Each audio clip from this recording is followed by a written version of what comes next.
Assalamualaikum warahmatullahi wabarakatuh. Selamat pagi yang terhormat Ibu Dian Chandra Fatihah selaku dosen mata kuliah Sekretarial Application. Perkenalkan, saya Siva Aulia yang akan bertugas sebagai MC dan membacakan kesimpulan dalam presentasi kali ini mengenai Office Automation bagian akademik. Berikut teman-teman saya, ada Ranti, Rima, Rosa, Salsa, Sri, dan Susi. Oke, baik. Materi yang pertama akan disampaikan oleh Rosa. Akademik merupakan bagian dari universitas atau perguruan tinggi yang memiliki tugas pokok sebagai berikut, yaitu melaksanakan administrasi pengajaran, administrasi evaluasi, dan pengembangan akademik. Selanjutnya, rincian tugas akademik. Yang pertama, menyusun rencana operasional bagian akademik. Yang kedua, menyiapkan bahan pengembangan kurikulum pendidikan. Yang ketiga, mengkoordinasikan persiapan penyusunan standarisasi materi bahan ajar. Yang keempat, melaksanakan penyusunan standar operasi prosedur pendidikan. Yang kelima, menyiapkan bahan kebijakan evaluasi pelaksanaan kewajiban mengajar bagi dosen.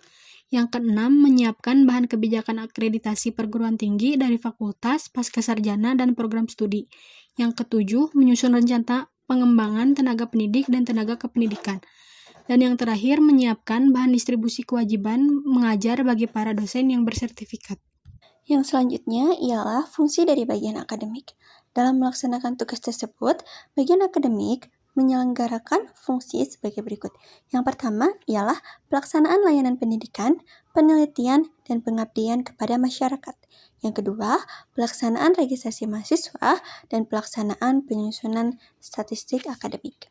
Untuk melakukan tugas dan fungsi tersebut, bagian akademik memerlukan suatu sistem untuk mempermudah pekerjaan.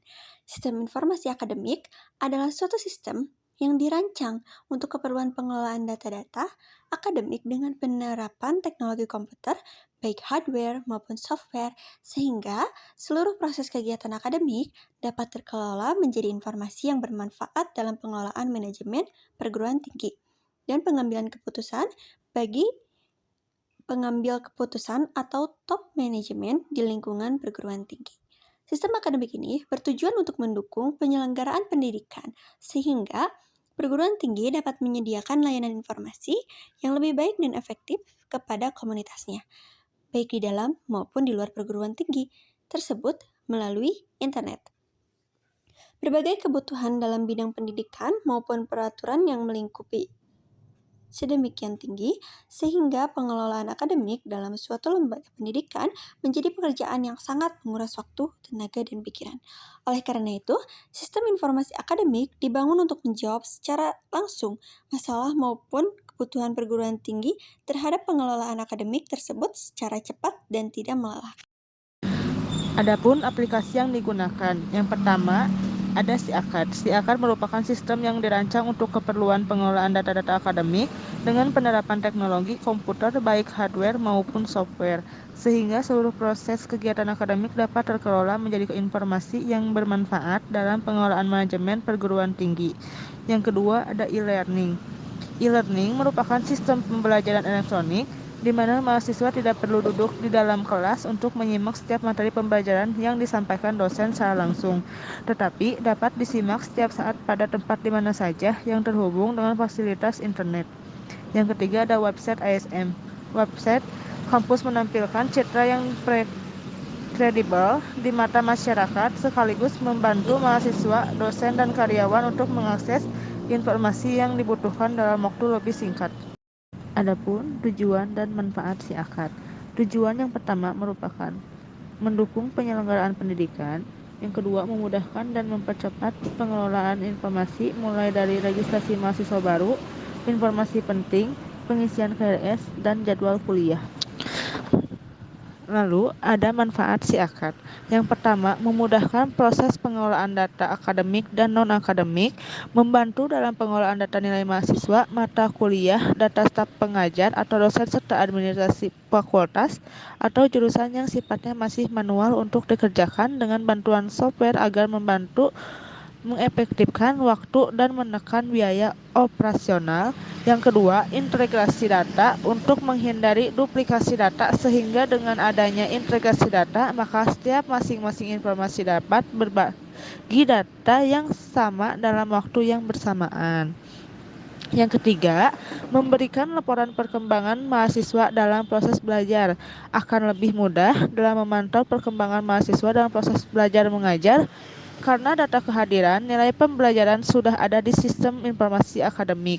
Yang keempat, memudahkan pelaporan ke PDPT. Dikti memudahkan bagian akademik dalam pembuatan laporan untuk pelaporan data PDPT kepada Dikti yang sesuai dengan standar nasional. Otomatisasi selanjutnya yang digunakan oleh bagian akademik itu ada e-learning. E-learning sendiri merupakan suatu sistem pembelajaran yang berbasis elektronik, di mana mahasiswa tidak perlu lagi duduk di dalam kelas untuk menyimak setiap materi pembelajaran yang akan disampaikan oleh dosen secara langsung, tetapi dapat disimak dan dipelajari setiap saat dan di mana saja di tempat yang terhubung dengan fasilitas internet. Ada pula beberapa manfaat e-learning bagi bagian akademik dan juga mahasiswa. Yang pertama, ada memudahkan bagian akademik dalam proses membagikan modul. Dengan menggunakan e-learning, bagian akademik tidak perlu lagi membagikan modul dengan manual. Yang kedua, mengumpulkan tugas. Dengan adanya sistem e-learning ini, bagi mahasiswa mengumpulkan tugas akan jauh lebih efisien dan lebih praktis.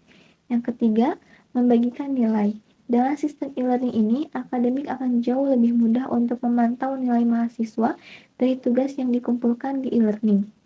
Lalu yang keempat, ada mengadakan ujian. Dengan menggunakan e-learning, ujian bisa dilakukan dengan online, sehingga lebih hemat dan paperless. Yang terakhir, ada menghemat biaya operasional. Bagi penyelenggara pembelajaran e-learning, biaya operasional bisa lebih hemat. Pengeluaran untuk kelas fisik, perawatan infrastruktur, transportasi, dan sebagainya tidak akan sebanyak saat kelas offline. Dalam bahasa Indonesia, website adalah situs web yang berarti sebuah situs atau lokasi di web. Website terdiri dari beberapa halaman web yang saling terkait di bawah sebuah nama domain.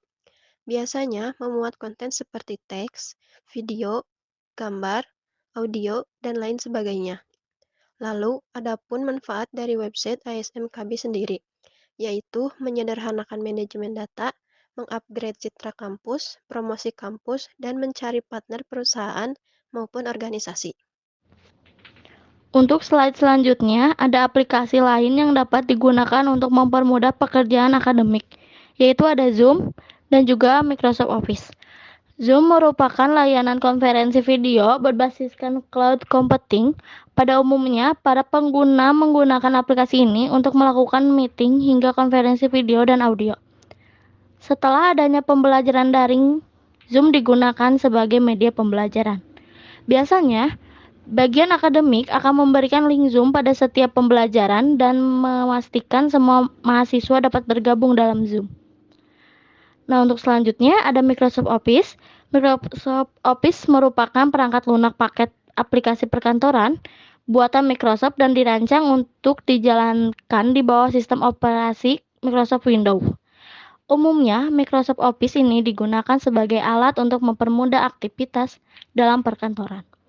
Ada beberapa aplikasi, yaitu ada Microsoft Word, PowerPoint, dan juga Excel.